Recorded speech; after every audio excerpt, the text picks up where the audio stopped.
Mēs paši to jūtam, kad šīs mūsu monētas gandrīz katra, var teikt, ir oriģināls mākslas darbs. Uzmet gaisā. Nu, kas būs 1 vai 0? Kas tur ir? Aha, ļoti labi, bezgalība. Domāju, ka mēs visi varam būt laimīgi, ka mums nekad nav bijusi mazvērtības kompleksi parādot savu naudu.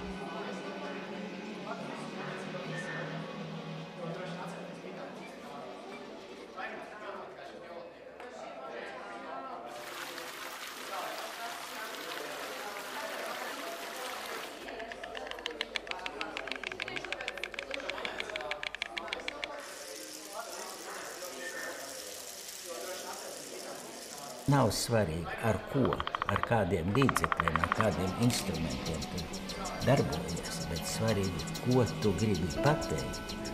To akmeni mazliet pārveidot, ja es viņu varu uztaisīt mazliet ar tādu graudaināku faktūru.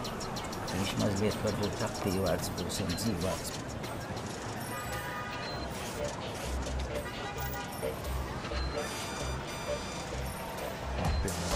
Te ir viena zivs. Tā kā lasis uz monētas, bet tā nav lasis.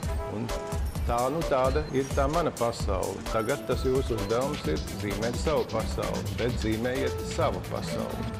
Nu, lai jums sanāk.